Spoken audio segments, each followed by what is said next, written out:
Europe 1. Votre invité, Sonia Mabrouk, est sénateur LR de Vendée et président du groupe LR au Sénat. Bienvenue ce matin sur Europe 1 et bonjour Bruno Retailleau. Bonjour Sonia Mabrouk. Dans une vidéo d'une quinzaine de minutes, Emmanuel Macron appelait hier les Français à participer au débat du Conseil national de la refondation sur différents sujets, dont la sobriété énergétique. Que pensez-vous de la démocratie participative version Emmanuel Macron ? Je pense que c'est de la communication. On a eu déjà le grand débat. Qu'est-ce que cela donnait ? On a eu des Ségur, on a eu des Grenelle. Qu'est-ce que cela donnait ? Sinon, beaucoup d'argent public. On a eu aussi un certain nombre de conventions citoyennes. Qu'est-ce que cela donnait ? On voit bien l'exercice de communication. Le président de la République apparaît en col roulé. Voyez, quand on n'a pas de solution, quand on a sabordé la filière nucléaire, eh bien, on en est réduit à communiquer. Voilà. C'est ce qu'il faut le savoir. Les Français auront peut-être cet hiver des coupures. Ils les devront peut-être un petit peu à l'Ukraine, mais beaucoup à la stratégie d'Emmanuel Macron. Pourtant, l'inflation, Bruno Retailleau, a atteint 5,6% sur un an, septembre, selon l'INSEE. Et sans le bouclier sur l'énergie, elle serait de plus de 8%. Toujours selon l'INSEE, ce ne sont pas mes chiffres. Nous avons un des chiffres d'inflation les plus bas en Europe. C'est le double en Allemagne. Est-ce que vous donnez crédit au gouvernement au moins pour ce résultat ? Mais je donne crédit à crédit, si vous voulez. Vous le dites très bien. On est en train d'avoir un endettement astronomique. Bientôt, ce sera 3 000 milliards. C'est-à-dire que la politique d'Emmanuel Macron se réduit à une politique de la dépense publique. Des toutes petites réformes, souvent pas de réforme du tout. Mais pardonnez-moi, la question que vous me posez, et notamment qu'il a posée sur le CNR en matière de sobriété, elle renvoie directement à son inaction ou à des mauvaises décisions. Je veux rappeler simplement aux Français que nous vivons, au moment où je vous parle, sous l'empire d'une loi qui proclame la fermeture de 12 réacteurs nucléaires, alors que lui maintenant a fait un revirement et voudrait désormais en ouvrir. Qui devrait être revu, logiquement, normalement. Vous sortez un carton rouge, on l'entend sur le budget, vous parlez d'un budget dépensier, Bruno Retailleau, mais est-ce que ces dépenses, elles ne sont pas nécessaires et justifiées en cette période de crise, justement ? Non, ces dépenses ne sont pas nécessaires et justifiées. Elles l'étaient, bien sûr, au moment du bouclier pour la crise Covid. Elles le sont aussi en partie, mais la Cour des comptes l'a montré. Là, ça y est, le juge, l'arbitre a donné son jugement, notamment depuis, pour la crise Covid, il y a eu pratiquement les 2/3 de ces dépenses qui n'étaient pas liées à la crise Covid. Ça veut dire que Emmanuel Macron fait toujours de la dépense publique l'alpha et l'oméga de sa propre politique. Et on voit bien en France que la question, c'est pas la dépense publique. Enfin, ouvrons les yeux. On est le pays au monde qui avons le plus d'impôts et surtout la dépense publique la plus forte. Mais pour autant, l'hôpital, la santé est en train de s'écrouler, l'école qui s'écroule, la sécurité publique et la justice qui s'écroulent. Donc si... où va l'argent ? Mais ça, où la va question. l'argent ? Mais c'est tout simplement parce que... Ôtez-nous d'un doute, vous au pouvoir, vous n'auriez pas protégé les Français de la même manière en cette crise énergétique ? Bien sûr, ce que je veux dire, c'est que la politique, ça consiste pas à dépenser l'argent qu'on n'a pas. Pour faire ensuite sans doute la poche des Français. Ça consiste à avoir un cap, une boussole. Et malheureusement, Emmanuel Macron n'a rien prévu de tout cela. J'ai écrit un livre, voyez, il y a 18 mois. Le titre de ce livre, c'est « Aurons-nous encore cet hiver de la lumière en hiver ?» Eh bien, c'était bien avant l'Ukraine. J'avais prévu un certain nombre de ces genres de choses, puisque il a massacré encore une fois le fleuron français, notre filière nucléaire qui nous assurait une souveraineté énergétique, des coûts très bas pour notre réindustrialisation, coûts bas de l'énergie, et puis aussi pour les ménages français, des coûts aussi très bas. Vous dénoncez un président sans cap ce matin, Bruno Retailleau, et vous-même, au sein des LR, en avez-vous un ? Par exemple, sur le projet sur l'assurance chômage, qui suscite un vif débat à l'Assemblée nationale, avant son arrivée justement au Sénat. Au final, on imagine que vous ne pourrez que le soutenir, Bruno Retailleau. Même si vous estimez que ça ne va pas assez loin, ce serait logique que vous le souteniez. Sonia Mabrouk, on n'est pas des girouettes. De quoi aurait l'air la droite si on ne soutenait pas ce qu'on a toujours soutenu ? Pour moi, la politique, ce sont les convictions. Et je pense que la droite, et c'est tout le projet que je mets avec mes tripes et mon cœur dans la refondation d'une vraie droite. Le problème de la droite, justement, c'est de ne pas avoir été fidèle à ses propres convictions, de s'être excusé trop souvent d'être de droite, de s'être abandonné aux facilités et surtout aux lâchetés. Et du coup, les électeurs nous ont quittés. Non, quand on a des convictions, on s'y tient. C'est pas parce qu'Emmanuel Macron change d'avis que nous, on doit changer de conviction. Donc vous allez appliquer cette même méthode, ce que vous venez de dire sur les retraites. Nous allons appliquer, bien sûr, puisqu'il n'y a pas cette quantité de travail en France et qu'on va s'appauvrir. Vous vous rendez compte, si on a toujours proclamé que pour nous, et d'ailleurs les grandes réformes des retraites, c'est la droite en 93, en 2003 et 2004 et 2010. Et là, Il faudrait faire la girouette. C'est pas ce qu'attendent les Français. On veut une réforme des retraites, nous. Pas parce que on veut punir les Français, mais au contraire, on veut préserver leurs droits. On veut préserver un système social qui est très avantageux, mais qui ne peut être financé que par du travail. Regardez, Emmanuel Macron, on a la preuve par 9. Il a refusé de repousser l'âge de la retraite au-delà de 62 ans. Qu'est-ce qui s'est passé? Pour 8 millions de retraités, ils ont perdu du pouvoir d'achat. Voilà, à cause de cette décision. Nous, on veut garantir des nouveaux droits, faire en sorte que les petites retraites soient augmentées, qu'on ait un droit de reversion. Maintenant qu'il va mettre cela sur la table, vous allez dire banco? C'est ce que vous avez toujours demandé. Mais il n'y a pas de raison, là encore, qu'on fasse une girouette. Simplement, je me méfie avec Emmanuel Macron. Parce qu'il y a toujours une énorme distance entre les proclamations, les mots et les annonces et les faits. Donc on sera très vigilant. Une vraie réforme, c'est le recul de l'âge, c'est la fin des régimes spéciaux, bien sûr, et c'est un certain nombre de droits pour préserver, par exemple, la pénibilité, les carrières longues, ou des nouveaux droits pour augmenter les toutes petites retraites. Je vis dans un milieu rural. J'étais à une inauguration samedi, j'ai vu un agriculteur, il a commencé à travailler à 15 ans, il est parti à 62 ans. Vous savez combien il touche? 800 €. C'est un scandale. Moi, je ne veux pas de ce scandale-là. Vous parlez justement du milieu rural, des zones rurales. Une question sur l'immigration. Il y a eu cette proposition d'Emmanuel Macron d'accueillir des migrants, notamment justement aux zones rurales. Pourquoi pas chez vous, Bruno Retailleau? Qu'est-ce que vous pensez de cette idée? C'est une très mauvaise idée. Pourquoi?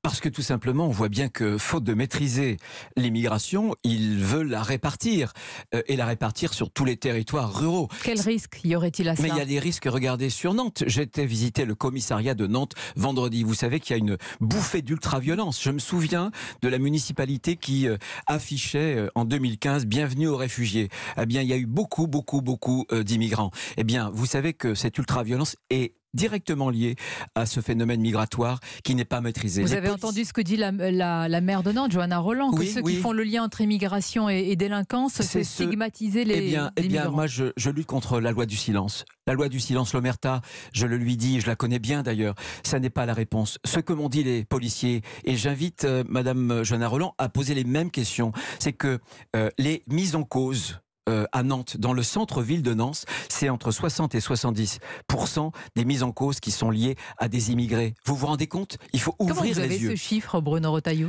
De la police. Et, voilà. et vous pensez que la maire ne l'a pas ou ne veut pas le voir? Mais bien sûr qu'elle l'a. Mais vous avez à Nantes une culture du laxisme.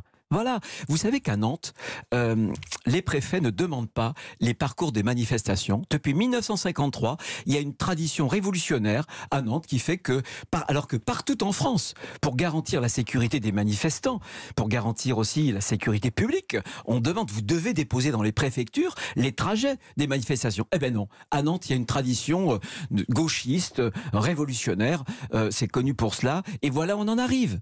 Voilà. C'est cette culture du gauchisme qui amène cette ultra-violence qui est liée à un laxisme judiciaire.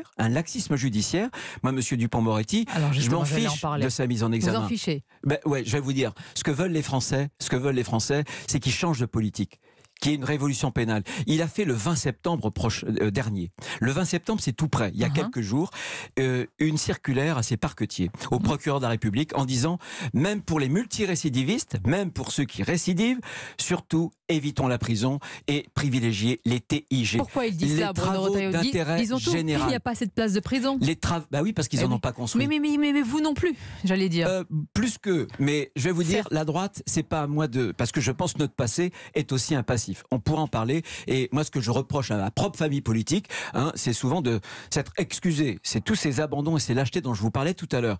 Donc je veux dire que c'est pas la droite qui va rattraper tel ou tel. Je veux une autre droite. Je veux refonder, moi, une vraie droite. Justement, c'est tout le sens de ma candidature. Mais c'est intéressant, c'est-à-dire que vous attendez des résultats, mais sur les mises en examen, je précise, l'exécutif qui connaît une tempête sur le plan judiciaire avec deux cas de nature très différente, avec Éric Dupond-Moretti d'un côté et puis le secrétaire général de l'Élysée, Alexis Collère, mis en examen pour prise illégale d'intérêt. Tous deux sont confirmés à leur fonction. Emmanuel Macron donc a raison de ne pas céder pour vous.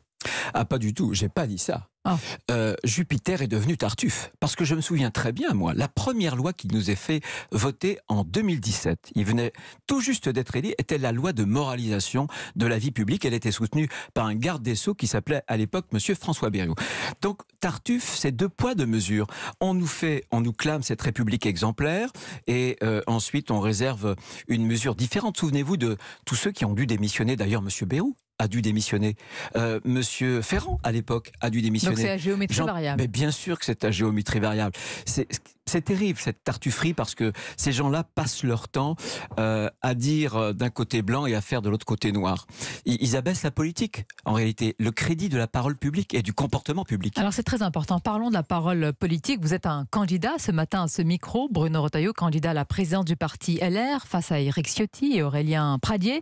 Nicolas Sarkozy serait prêt, je le mets au conditionnel, serait prêt à quitter les Républicains si vous êtes élu à la tête du parti. Est-ce que vous pensez que c'est de nature à nuire à votre campagne? Non, l'inverse. Je vais vous faire une confidence. On est entre nous là, Sonia Mabrouk. Je l'espère pas, mais allez-y. Écoutez, si je suis élu et si Nicolas Sarkozy souhaite quitter LR, qu'il le fasse. Je ne le retiendrai pas. Et même je le comprends. Je comprends que tous ceux qui ont mis beaucoup d'énergie à la réélection de M. Macron ne souhaitent pas me voir accéder à la présidence de LR parce qu'ils savent qu'avec moi, je ne transigerai jamais là-dessus. Jamais.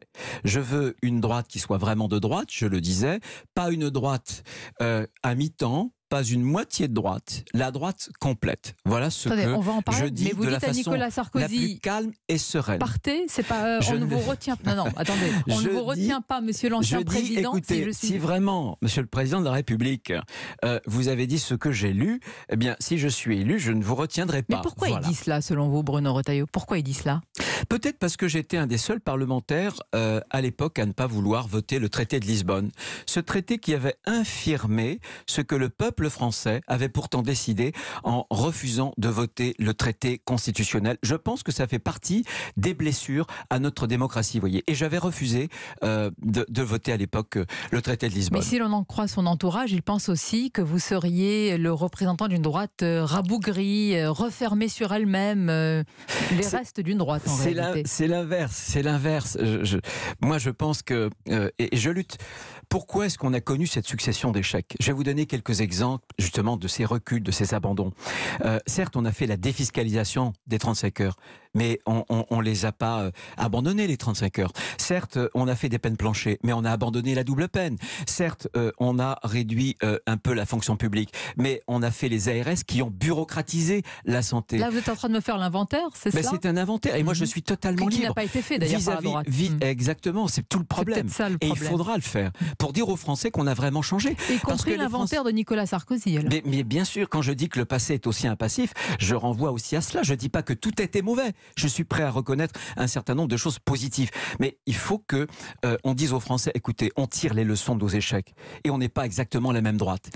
L'un des sujets sur lesquels vous êtes engagé depuis très longtemps, Bruno Retailleau, c'est la lutte contre l'islamisme. Cette lutte se mène au prix du sang, notamment en Iran, avec une révolte contre le régime, avec évidemment des femmes dans les manifestations et des hommes dans ce combat. C'est important de le préciser. En France, la manifestation en soutien à cette révolte a accueilli avec des huées Sandrine Rousseau. De quoi c'est le révélateur selon vous? Mais c'est bien fait pour elle. C'est bien fait pour elle. On ne peut pas défendre le port du voile en France et vouloir aussi, et prétendre aussi, vouloir défendre les femmes qui veulent l'enlever en Iran. C'est pas possible. Entre l'islamo-gauchisme et le féminisme, il faut choisir. Et Madame Sandrine Rousseau, comme tous ses amis, la plupart de ses amis, elles ont choisi l'islamo-gauchisme, c'est-à-dire le port du burkini dans les piscines à Grenoble, ou encore les marches contre l'islamophobie avec les amis islamistes de Monsieur Mélenchon. Voilà ce que je dis. Et aujourd'hui, il y a bien sûr, on est attaqué d'une façon violente. Pour l'instant, il n'y a pas eu d'acte de terrorisme grave. Il se pourrait qu'il y en ait à l'avenir, je ne le sais pas. Donc il y a une réponse sécuritaire, judiciaire, policière, mais il y a une réponse culturelle. C'est pour ça que je pense qu'il faut que la politique porte un projet de civilisation. Et le combat est culturel, et le voile, c'est pas un bout de tissu, c'est pas le symbole de la liberté comme une publicité de l'Europe le proclamait il y a très peu de temps. J'ai vu pour un programme Erasmus qui consiste à faire la promotion d'un programme international pour des étudiants, c'était une jeune femme avec un voile. Non, la liberté n'est pas dans le hijab, c'est la soumission, c'est vraiment l'infériorisation des femmes.